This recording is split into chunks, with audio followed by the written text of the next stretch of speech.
حضرت انس رضی اللہ تعالی عنہ روایت فرماتے ہیں کہ نبی کریم صلی اللہ علیہ وآلہ وسلم نے فرمایا کہ جب بندے کو قبر میں رکھا جاتا ہے اور اس کے ساتھی لوٹتے ہیں واپس ہوتے ہیں تو وہ ان کے جوتوں کی آہٹ کو بھی سنتا ہے۔ جب میت کو قبر میں اتارا جاتا ہے اور واپس جاتے ہیں اس کو دفن کرنے والے، اس کے عزیز و اقارب، اس کے تعلق دار اس کو قبر میں اکیلے چھوڑ کے جاتے ہیں تو وہ ان کے جوتوں کی آہٹ سنتا ہے۔ اس سے دو مسئلے معلوم ہوتے ہیں، ایک یہ کہ مردے سنتے ہیں، اور مردوں کا سننا قرآنی آیات اور بے شمار احادیث مبارکہ سے ثابت ہے۔ جیسے حضرت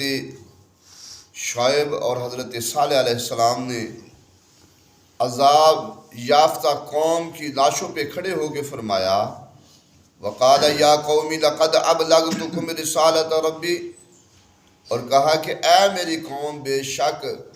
میں نے تمہیں اپنے رب کی رسالت پہنچا دی۔ پھر اللہ تبارک و تعالیٰ ارشاد فرماتا ہے وَاسْأَلْ مَنْ أَرْسَلْنَا مِنْ قَبْلِكَ مِنْ رُسُلِنَا، کہ اور ان سے پوچھو، اللہ تبارک و تعالیٰ فرما رہا ہے کہ ان سے پوچھو جو ہم نے تم سے پہلے رسول بھیجے، یعنی اے محبوب پچھلے پیغمبروں سے پوچھو، بلکہ ابراہیم علیہ السلام سے فرمایا گیا ثُمَّ ادْعُهُنَّ يَأْتِينَكَ سَعْيًا، پھر انہیں بلا، وہ تیرے پاس چلے آئیں گے، پاؤں سے دوڑتے ہوئے آئیں گے، کٹے ہوئے جانوروں کو بلا، وہ بھی تیرے پاس آئیں گے، پکارو دوڑتے ہوئے آ جائیں گے۔ تو ہمارے حضور آقا دو عالم مدنی تاجدار صلی اللہ علیہ وآلہ وسلم نے بھی بدر میں مقتول کفار کی لاشوں پہ کھڑے ہو کر ان سے کلام کیا۔ تو خیال رہے کہ مردے کا یہ سننا ہمیشہ رہتا ہے، اس لیے حکم ہے کہ قبرستان میں جا کر مردوں کو سلام کرو، ان کو السلام علیکم یا اہل القبور پڑھ کرو، اور فرمایا حالانکہ نہ سننے والوں کو سلام کیسا؟ جن آیتوں میں سماع و موتہ کی نفی ہے وہاں مردوں سے مراد دل کے جو مردے ہیں یعنی کافر ہیں، سننے سے مراد قبول کرنا ہے، اس لیے یہاں فرمایا۔ تو قرآن نے یہ فرمایا کہ اِنَّكَ لَا تُسْمِعُ الْمَوْتَ، بے شک تمہارے سنائے سے نہیں سنتے جن کے دل مردہ ہو چکے ہیں، جو کافر ہو چکے ہیں۔ تو فرمایا وہاں ساتھ میں یہ بھی فرما دیا کہ وَإِن تُسْمِعُوا إِلَّا مَن يُؤْمِنُ بِآيَاتِنَا، تمہارے سنانے سے، تمہارے سنائے سے وہی لوگ سنتے ہیں جو ہماری آیتوں پر ایمان لاتے ہیں۔ تو جس سے معلوم ہوا کہ وہاں مردوں سے مراد کافر تھے، اور یہاں فرمایا کہ میت اپنے دینے والے، غسل دینے والے، نماز پڑھنے والوں، اٹھانے والوں اور دفن کرنے والوں کو بھی پہچانتا ہے۔ اور حضرت سیدہ عائشہ صدیقہ رضی اللہ تعالی عنہا گنبد خضرا میں حضرت عمر فاروق کے دفن ہونے کے بعد پردے کے ساتھ اندر جایا کرتی تھی اور فرماتی تھی کہ میں عمر سے حیا کرتی ہوں۔ تو معلوم ہوا کہ میت دیکھتی ہے، میت دیکھتی ہے۔ تو دوسرے یہ کہ بعد موت قوتیں جو ہیں وہ بڑھ جاتی ہیں، اللہ تبارک و تعالیٰ ان کو طاقتیں زیادہ عطا فرما دیتا ہے کہ ہزارہ من مٹی میں دفن ہونے کے باوجود میت لوگوں کے جوتوں کی آہٹ کو بھی سنتی ہے۔ تو جو انبیاء اور اولیاء زندگی میں مشرق و مغرب دیکھتے ہوں گے وہ بعد وفات فرش و عرش یقیناً اس عرش و فرش کی خبر بھی رکھتے ہوں گے۔ اور حدیث شریف میں ہے کہ ہر جمعرات کو میت کی روح اپنے عزیز و اقارب کے گھر پہنچ کر ان سے ایصال ثواب کی درخواست کرتی ہے۔ اور معراج کی رات سارے نبی بیت المقدس میں اور پھر آنن فانن آسمانوں پر بھی موجود تھے۔ یہ ہے روح کی میت روح کی رفتار کہ آنن فانن، ابھی فرش پر، کبھی فرش پر، کبھی عرش پر۔ تو آقا علیہ السلام نے ارشاد فرمایا کہ جب بندہ فوت ہو جاتا ہے تو ان کی جو روحیں ہیں، جو ان کی سماعت ہے، وہ پہلے سے اللہ تبارک و تعالیٰ اس میں اضافہ فرما دیتا ہے، اور فرمایا آقا علیہ الصلوۃ والسلام نے کہ جب بندے کو قبر میں رکھا جاتا ہے تو اس کے ساتھی جو ہیں لوٹتے ہیں تو وہ ان کے جوتوں کی آہٹ کو بھی سنتا ہے، اور پھر فرمایا کہ اس کے پاس 2 فرشتے آتے ہیں، اسے بٹھاتے ہیں۔ تو اس عبارت سے 2 مسئلے معلوم ہوئے۔ ایک یہ کہ حساب قبر سب لوگوں کے لوٹ آنے کے بعد شروع ہوتا ہے۔ جب آدمی قبر کے پاس سے چلے جاتے ہیں تو پھر حساب قبر شروع ہوتا ہے۔ لہذا اگر کوئی شخص قبر پر ہی رہے تو اللہ کی رحمت سے امید ہے کہ میت سے حساب نہ ہوگا، اور اس لیے بعض لوگ دفن کرنے کے بعد میت کو شب جمعہ تک قبر پر حافظ قرآن بٹھا دیتے ہیں، نازلہ قرآن پڑھنے والے کو بٹھا دیتے ہیں یا خود پڑھتے ہیں، شاید ان کی موجودگی کی وجہ سے حساب اور قرآن پاک کی برکت سے عذاب نہ ہو۔ اور دوسرے یہ کہ منکر نکیر فرشتوں میں یہ طاقت ہے کہ ایک ہی وقت میں ہزارہ جگہ پر جا سکتے ہیں، ہزارہ قبروں میں ایک ہی آن میں موجود ہو کر سب مردوں سے حساب کر لیتے ہیں۔ اس کو حاضر ناظر کہا جاتا ہے۔ لہذا اگر انبیاء اولیاء بیک وقت چند جگہ موجود ہوں تو کوئی اس میں قباحت نہیں، اور نہ یہ عقیدہ شرک ہے۔ تو خیال رہے کہ منکر نکیر مردے میں روح ڈالتے ہیں جس سے وہ زندہ ہو کر بیٹھتا ہے، کلام کرتا ہے، مگر یہ زندگی ہمیں محسوس نہیں ہو سکتی، اور جنہیں جلا دیا گیا یا شیر کھا گیا یا درندہ کھا گیا ان کی اجزاء اصلیہ سے روح متعلق کر دی جاتی ہے اور ان سے حساب لی ہو جاتا ہے۔ تو حدیث میں کسی تعویل کی ضرورت نہیں کہ دیکھو ماں کے پیٹ میں فرشتہ بچے کو بنا جاتا ہے، تقدیر لکھ جاتا ہے، ماں کو خبر نہیں ہوتی، عالم امر کی چیزیں ان آنکھوں سے نہیں دیکھی جا سکتی۔ تو فرمایا کہ جب واپس جاتے ہیں تو ان کے جوتوں کی آہٹ کو بھی سنتا ہے، اور اس کے پاس 2 فرشتے آتے ہیں تو اس کو بٹھاتے ہیں، پھر وہ کہتے ہیں کہ تو ان صاحب کے بارے میں ان کے متعلق کیا کہتا تھا، یعنی آقا علیہ الصلوۃ والسلام محمد صلی اللہ علیہ وآلہ وسلم کے بارے میں پوچھا جاتا ہے۔ حاضر رجل کہ ما کنت تقول فی حاضر رجل، پوچھا جاتا ہے، جو تفسیر نبی کریم صلی اللہ علیہ وآلہ وسلم نے اس کی بیان فرمائی ہے،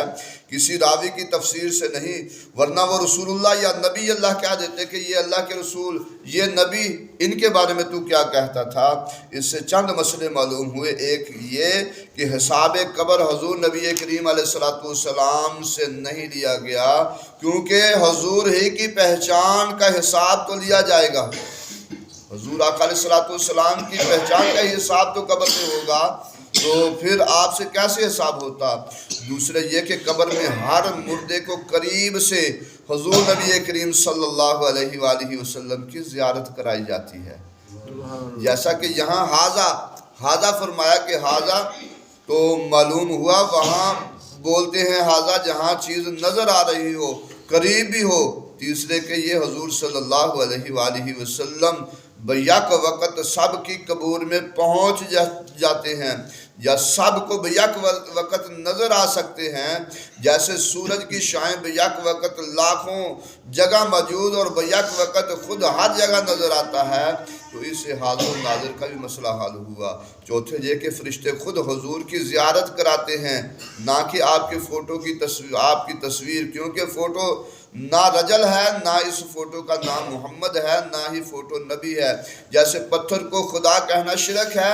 ایسے ہی کسی فوٹو کو بھی نبی بتانا کفر ہے۔ تو عشاق اس دیدار قبر کی بنا پر موت کی تمنا کرتے ہیں، اور عاشقوں کی موت کو عرس کہا جاتا ہے، یعنی برات کا دن یا دلہا کی دید کا اور عید کا دن۔ تو فرمایا کہ جب واپس لوٹتے ہیں تو میت جوتوں کی آہٹ سنتا ہے، اور اس کے پاس 2 فرشتے آتے ہیں، اس کو بٹھاتے ہیں، پھر کہتے ہیں کہ تو ان صاحب کے متعلق کیا کہتا تھا۔ تو مومن جو ہے وہ کہہ دیتا ہے،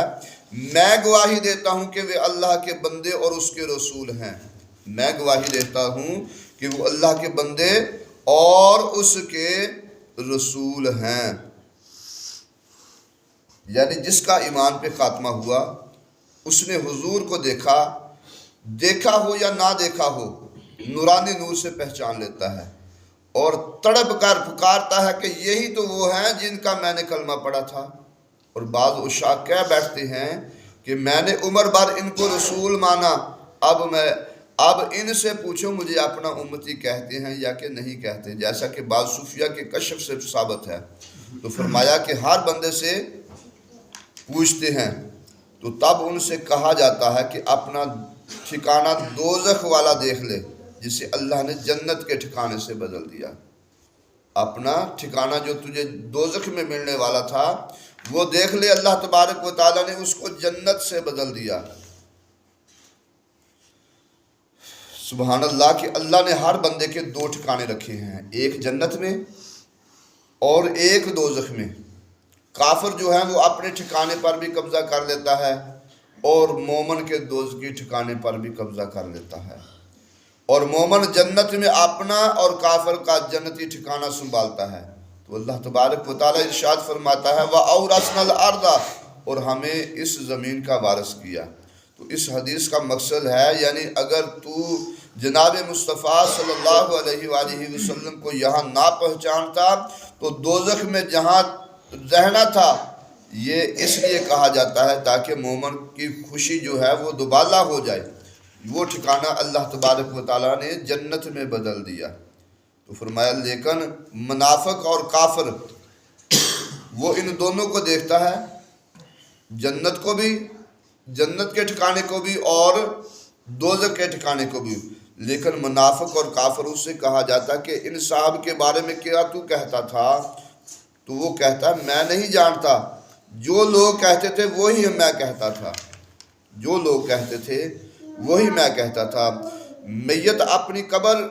سے اگر ساری زمین اور زمین والوں کو دیکھے تو کیا بعید ہے، آج حضور صلی اللہ علیہ وآلہ وسلم اپنے ہر امتی کے حال کو دیکھ رہے ہیں اور ان کی ہر بات سن رہے ہیں، اس لیے ہر نمازی ہر جگہ سے انہیں سلام میں سلام کرتا ہے، نماز میں سلام کرتا ہے۔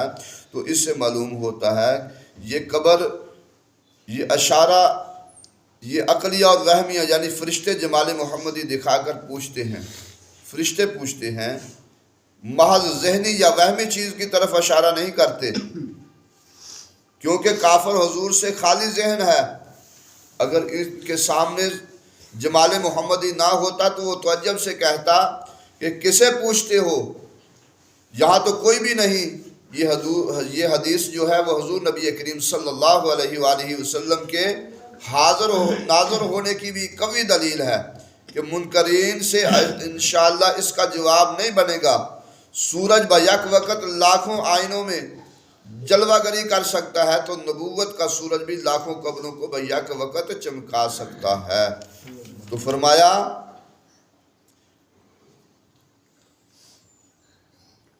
وہ کہتا ہے کہ میں نہیں جانتا، تو لوگ کہتے تھے میں بھی وہی کہتا تھا۔ تو اسے کہا جاتا ہے کہ تو نے نہ پہچانا نہ قرآن پڑھا، تو نے نہ پہچانا اور نہ قرآن پڑھا۔ اگرچہ کافر نے عمر بار نبی کریم صلی اللہ علیہ وآلہ وسلم کو دیکھا ہو مگر قبر میں نہیں پہچان سکے گا، جیسے ابو جہل، ابو لہب وغیرہ جو ہیں، کیونکہ وہاں حضور کی پہچان رشتہ ایمانی سے کی جائے گی۔ لطف تو یہ ہے کہ کافر وہاں اپنا کفر بھی بھول جائے گا اور یہ نہ کہے گا کہ میں انہیں اپنے جیسا بشر یا بڑا بھائی یا جادوگر یا پاگل کہتا تھا، مجنون کہتا تھا، بلکہ گھبرا کر کہے گا کہ مجھے یاد نہیں میں نے انہیں کیا کہا تھا۔ جو لوگ کہتے تھے میں بھی وہی کہا کرتا تھا، جو لوگ کہتے تھے وہ بھی میں بھی وہی کہا کرتا تھا، وہ وہاں پہ جا کے بھول جائے گا۔ اور فرمایا کہ نہ تو نے قرآن پڑھا نہ انہیں پہچانا، اور لوہے کے ہتھوڑوں سے ان کو مار ماری جائے گی، جس سے وہ ایسی چیخیں مارتا ہے کہ سوائے جن و انس اور تمام قریبی چیزیں سنتی ہوں گی۔ یہ مسلم و بخاری شریف کی حدیث ہے۔ تو فرمایا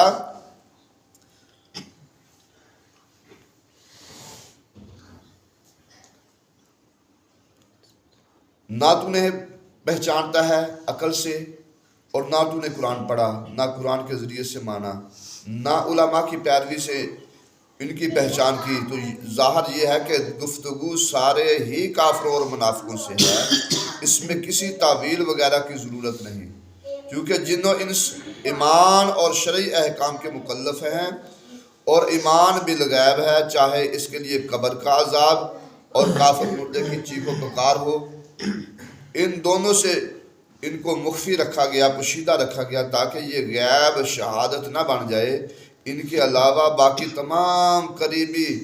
حیوانات، بلکہ درخت،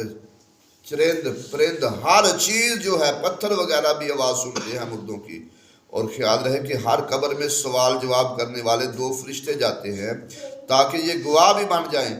مگر ہتھوڑوں سے مارنے والے دوسرے اور فرشتے ہوتے ہیں۔ منکر نکیر اور آتے ہیں قبر میں سوال جواب کرنے کے لیے، اور سزا دینے کے لیے اور فرشتے آتے ہیں۔ تو روایت میں ہے کہ حضرت انس رضی اللہ تعالیٰ عنہ روایت فرماتے ہیں کہ نبی پاک صلی اللہ علیہ وآلہ وسلم نے فرمایا کہ جب بندے کو قبر میں رکھا جاتا ہے، اس کے ساتھی جب لوٹتے ہیں تو ان کے جوتوں کی آہٹ کو بھی سنتا ہے۔ اس کے پاس پھر 2 فرشتے آتے ہیں، وہ اسے بٹھاتے ہیں، پھر کہتے ہیں کہ تو ان صاحب کے متعلق کیا کہا کرتا تھا؟ تو یعنی محمد صلی اللہ علیہ وآلہ وسلم کے بارے میں پوچھا جاتا ہے تو مومن تو کہہ دیتا ہے کہ میں گواہی دیتا ہوں کہ وہ اللہ کے بندے اور اس کے رسول ہیں۔ اب ان سے کہا جاتا ہے اپنا دوزخ والا ٹھکانہ دیکھ لے جسے اللہ نے جنت کے ٹھکانے سے بدل دیا ہے۔ تو وہ ان دونوں کو دیکھتا ہے، لیکن منافق اور کافر، اس سے کہا جاتا ہے کہ ان صاحب کے بارے میں کہ تو کیا کہا کرتا تھا؟ تو وہ کہتا ہے کہ میں نہیں جانتا، جو لوگ کہتے تھے وہی میں کہتا تھا۔ تو اسے کہا جاتا ہے کہ تو نے نہ پہچانا قرآن اور نہ پڑھا قرآن سے، نہ اسے پہچانا ایمان سے، اور لوہوں کے ہتھوڑوں سے ان کو ماری جاتی ہے، جس سے وہ ایسی چیخیں مارتا ہے کہ سوائے جن و انس تمام قریبی چیزیں سنتی ہیں۔ دعا ہے اللہ تبارک و تعالیٰ اپنے پیارے حبیب صلی اللہ علیہ وآلہ وسلم کے صدقے ہمیں عمل کی سعادت عطا فرمائے۔